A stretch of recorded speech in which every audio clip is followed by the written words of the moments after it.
அனைவருக்கும் வணக்கம் நண்பர்களே. இனி வருகின்ற நாட்கள் அனைத்தும் நல்ல நாளாக மாறட்டும். முருகப்பெருமானின் அருளால் உங்களுடைய வேண்டுதல், கனவு, பிரார்த்தனை எதுவாக இருந்தாலும் நிச்சயம் நிறைவேறுங்க. இன்னைக்கு நாம் பார்க்கின்ற வீடியோ பதிவு எதை பற்றின்னு பார்த்தீங்கன்னா, சிவபெருமானை நினைத்தாலே முக்தி தரக்கூடிய திருவண்ணாமலை தளத்தில் மறைந்து இருக்கக்கூடிய அதிசயம் என்ன என்பதையும், இங்கு கருவறையில் சற்று நேரத்திற்கு முன்னாடி திடீரென ஏற்பட்ட மாற்றம் என்னன்னு தெரிஞ்சுக்கலாங்க. தினந்தோறும் இந்த திருவண்ணாமலையில் நடக்கக்கூடிய அற்புதங்களோ என்னன்னு தெரிஞ்சுக்கணுமா? இந்த ஒரு பதிவை கடைசி வரைக்கும் ஸ்கிப் பண்ணாமல் பாருங்கள். மேலும் நீங்கள் புதியவராக இருந்தீங்கன்னா மறக்காமல் சேனலை சப்ஸ்கிரைப் பண்ணிவிட்டு கூடவே இருக்க பெல் பட்டனை கிளிக் பண்ணிக்கோங்க. தனிப்பட்ட முறையில் உங்கள் ஜாதக ரீதியாக இருக்கக்கூடிய பிரச்சனைக்கு சரியான ஒரு பரிகாரத்தை பெற்றுக்கொள்ள வீடியோவில் பார்த்தீங்கன்னா டிஸ்கிரிப்ஷன் கீழே நம்பர் கொடுத்துருக்கோம். அந்த நம்பருக்கு நீங்கள் கால் பண்ணி தெரிஞ்சுக்கலாம். வாங்க நண்பர்களே, வீடியோக்குள்ளே போகலாம். நினைத்தாலே முக்தி தரக்கூடிய தளம் தாங்க இந்த திருவண்ணாமலை தலம். ஆன்மீக பூமின்னே சொல்லலாம். இதில் என்ன அற்புதம்னு நீங்கள் கேட்கலாங்க. தமிழகத்தில் பிரபலமான பழமையான கோவில்கள் பல இருந்தாலும் இந்த அண்ணாமலையார் கோவிலில் அற்புதமும் அதிசயமும் நிறைந்தே இருக்குது. இதில் நமக்கு தெரிஞ்ச விஷயம் சிலது தான், தெரியாததை பற்றி தான் இந்த பதிவில் நம்ம பார்க்க போகிறோம். திருவண்ணாமலை அருணாச்சலேஸ்வரர் கோயிலை பல முறை சென்றாலும் பெரும்பாலானவங்களுக்கு தெரியாத அற்புதமான 7 விஷயங்களை முதல்ல நம்ம தெரிஞ்சுக்கலாங்க. இங்கு பஞ்சபூத தலங்களில் திருவண்ணாமலை அக்னி தலம்னு சொல்லுவாங்க. இது எல்லோருக்கும் தெரிஞ்ச விஷயம்தான். இதற்கு சான்றாக மூலவர் அருணாச்சலேஸ்வரரும் வீட்டிற்கக்கூடிய கருவறையில் வெளியில் இருப்பதை விட எப்போதோ வெப்பநிலை அதிகமாகவே இருக்குங்க. குளிர் மற்றும் மழைக்காலங்களில் கூட கருவறையில் இருக்கக்கூடிய வெப்பம் கொஞ்சமே குறையாதுன்னு சொல்லுவாங்க. இது அக்னி வடிவமாக ஈசன் இந்த தளத்தில் எப்போதும் மீட்டிருப்பதாகவும் சொல்லப்படுதுங்க. அடுத்தபடியாக பார்த்தீங்கன்னா, கோவிலுக்கு பின்னால் அமைந்துள்ள அண்ணாமலை சூரிய உதயத்தின் படும் கதிர்களால் பொன்னிறமாக மின்னும் தங்க நிறத்தில் ஜொலிக்கக்கூடிய இந்த மலையை தரிசிக்க காண கண்கோடி வேண்டுங்க.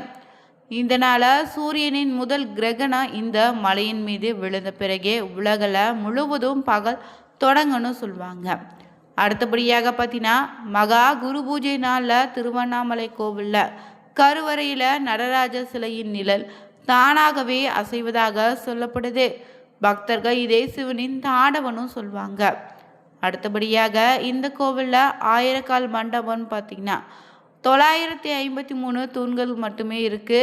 இதில் மற்றொரு அதிசயம் என்னென்னா, ஒவ்வொரு தூணையும் தட்டினா வெவ்வேறு இடங்களில் வெவ்வேறு இசைக்கருவிகளில் ஒலி கேட்பது போல் நீங்கள் கேட்கலாம். இசைக்கலைஞர்கள் இங்கே ராகங்களை சோதித்து பார்த்துருக்காங்க. அடுத்தபடியாக இங்கு பௌர்ணமி நாளில் திருவண்ணாமலையில் கிரிவலம் செல்வது தான் சிறப்புன்னு பலரும் தெரிஞ்சிட்டு இருப்பீங்க. ஆனால் எந்த நாளாக இருந்தாலும் பிரம்ம முகூர்த்த வேலையில் கிரிவலம் வருவது உங்களுக்கு பல மடங்கு அதிகப்படியான பலனை நிச்சயம் தரும். இங்கு சிவனே மலையாக வீற்றிருப்பதாக நம்பப்படுவதால் இந்த மலையை ஒரு முறை வலம் வந்துனா கோடி முறை வலம் வந்த பலன் உங்களுக்கு கிடைக்கும். அதே போல் இந்த கோவிலில் ஒரு நாள் உபவாசமாக விரதம் இருந்தீங்கன்னா 1 ஆண்டு முழுவதும் உபவாசம் இருந்த பலன் நிச்சயம் உங்களுக்கு உண்டுங்க. இந்த கோவிலில் தல விருட்சமான மகிழ மரத்தின் அருகிலேயே நின்று பார்த்தா கோவிலில் இருக்கக்கூடிய 9 கோபுரங்களையும் ஒரே நேரத்தில் தரிசனம் செய்ய வேண்டும். இது போன்ற அமைப்பு நீங்கள் வேறு எங்கும் பார்க்க முடியாதுங்க. மேலும் இந்த திருவண்ணாமலை தளத்தில் பார்த்தீங்கன்னா, மூலவராக அண்ணாமலையார் அருணாச்சலேஸ்வரரும் அம்மனாக அபித குஜம்பாலும் உண்ணாமலை அம்மாலும் இருக்காங்க. இங்கு தல விருட்சம் மகிழ மரம்தான், தீர்த்தம் பிரம்ம தீர்த்தம், சிவகங்கை தீர்த்தம். மேலும் இந்த ஆலயம் எப்படி உருவானுச்சுன்னு பார்த்தீங்கன்னா, விஷ்ணுவுக்கும் பிரம்மாவுக்கும் தங்களில் யார் பெரியவன்னு போட்டி ஏற்பட்டிருக்கு.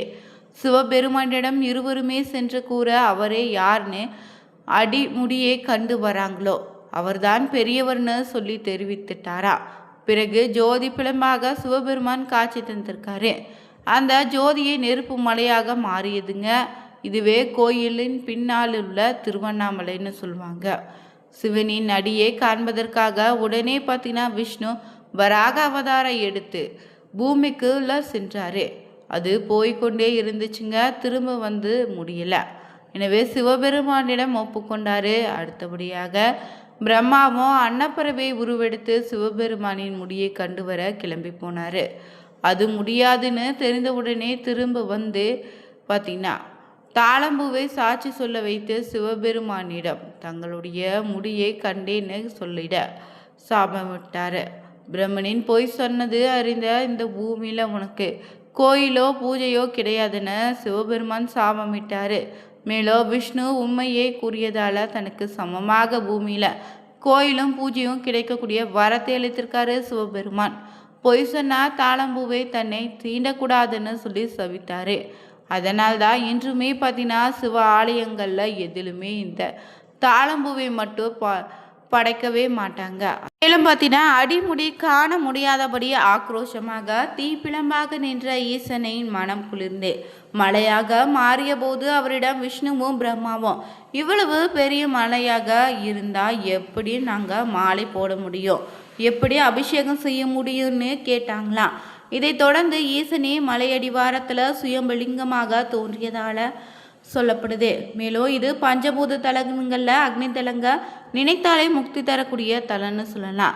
சித்தர்கள் பலர் பார்த்தீங்கன்னா ஜீவசமாதி அடைந்த தலமாக இருக்கு. மேலும் முருகப்பெருமானுக்கு 6 படை வீடு இருப்பது அனைவருக்கும் தெரியும். இதே போல விநாயகருக்கு 6 படை வீடு இருக்குது.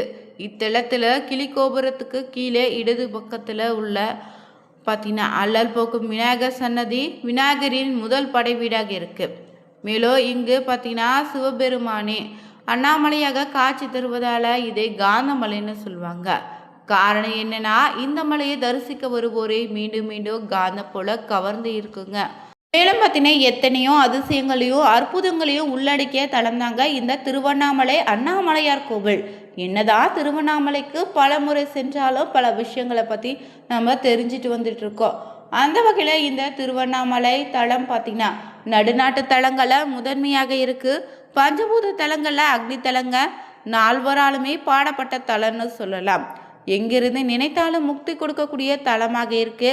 இத்தலத்தில் தான் திருப்புகழ், கந்தர் அனுபூதி போன்ற புனித நூல்களும் பிறந்த தலமாக இருக்கு. பிரம்மன் திருமாலின் ஆணவம் அளித்த தலங்க அர்த்தநாரீஸ்வரராக கோயில் கொண்ட தலமாக இருக்கு.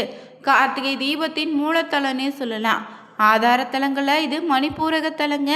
இத்தல மலையுச்சில ஏற்றக்கூடிய மகா தீபத்தால் இது உலக புகழ்பெற்றதாக இருக்கு.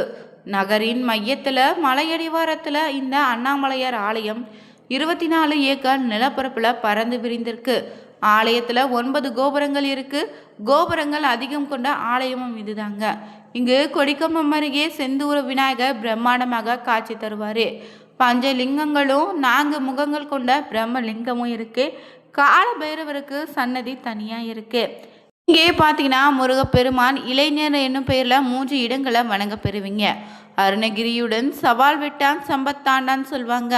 அதற்காக முருகன் அருணகிரிக்கு கம்பத்தில் காட்சி தந்திருக்காரு. இவர் தான் கம்பத்தினையார் என்ற பெயரில் வளைகாப்பு மண்டபத்தூணில் காட்சி தந்துட்டு இருக்காரு. அருணகிரி வளலான கோபுரத்தின் மீதேறி கீழே குதித்து உயிர்விட முயன்ற போது தாங்க தடுத்தாட்கொண்டு அருள் புரிந்து திருப்புகழ் பாட வைத்தாரா ஈசனுமே. இங்கு காமதாகனம் நடக்கக்கூடிய சிவாலயம் இது ஒன்று தான். ஆடிப்புறத்தென்று மாலை பார்த்தீங்கன்னா ஆலயத்தின் உள்ளேயே உண்ணாமலையம்மன் சன்னதிக்கு முன்னாடி தீமிதித்தல் விழா நடத்தும் போது ஆலயமும் இது ஒன்று தான். திருவிழா நாட்களில் திட்டிவாசல் வழியே உற்சவ மூர்த்திகள் வெளிவருகிறது இவ்வாலயத்தில் மட்டும்தாங்க. அருணகிரிக்கு விழா எடுக்கக்கூடிய ஆலயம் இது மட்டும்தான். மேலும் இங்கு பார்த்தீங்கன்னா பௌர்ணமி அமாவாசை நாட்களில் கிரிவலம் வந்து வழிபடுவது சிறப்புங்க. மேலும் இந்த மலையை பார்த்தீங்கன்னா காந்த மலைன்னு சொல்லுவாங்க. காரணம் என்னன்னு பார்த்தீங்கன்னா இந்த மலையை வந்து தரிசிக்க வருவோரை மீண்டும் மீண்டும் காந்தம் போல கவர்ந்து இங்கு வரவழைக்குங்க. கிருத யுகத்தில் அக்னி மலையாகவும், திரேத யுகத்தில் மாணிக்க மலையாகவும், துவார யுகத்தில் காமிரமலையாகவும், இந்த கலியுகத்தில் கல்மலையாகவும் காட்சி தந்துட்டுருக்கு. மேலும் இங்கு திருவண்ணாமலையில் கிரிவலம் பாதைன்னு பார்த்தீங்கன்னா 14 கிலோமீட்டராக அமைந்திருக்கு. இந்த பாதையில் 20 ஆசிரமங்களும் 360 தீர்த்தங்களும் பல சன்னதிகளும் அஷ்டலிங்கங்களும் இருக்கு. 26 சித்தர்கள் வாழ்ந்திருக்காங்க. 24 மலையாள ஒவ்வொரு இடத்துல நின்று பார்த்தீங்கன்னா ஒவ்வொரு வகை தரிசனமாக 27 வகை தரிசனத்தை நீங்கள் தரிசிக்க முடியுங்க. இங்கு பார்த்தீங்கன்னா திருவண்ணாமலையில் கிரிவலம் செல்ல நினைத்து 1 அடி எடுத்து வைத்தா முதல் அடிக்கு 1 யாகம் செய்த பலன் உண்டு. 2வது அடிக்கு ராஜயோக பலன் உண்டு. 3வது அடிக்கு அனைத்து யாகங்களையும் செய்த பலன் கிடைக்கும்னு சொல்லுவாங்க. திருவண்ணாமலைன்னு உச்சரித்தாலே 5 எழுத்து 3 கோடி முறை உச்சரித்த பலன் உங்களுக்கு உண்டு. இந்த பதிவில் பார்த்திங்கன்னா திருவண்ணாமலை தலத்தில் பார்த்திங்கன்னா கருவறையில் நடக்கக்கூடிய அதிசயம் என்னன்னு தெரிஞ்சுக்கொண்டா இந்த வீடியோ பதிவு உங்களுக்கு பிடிச்சிருந்தா லைக் பண்ணுங்கள், ஷேர் பண்ணுங்கள், கமெண்ட் பண்ணுங்கள். மறக்காமல் சேனலை சப்ஸ்கிரைப் பண்ணிவிட்டு கூடவே இருக்க பெல் பட்டனை கிளிக் பண்ணிக்கோங்க. அனைவருக்கும் நன்றி நண்பர்களே.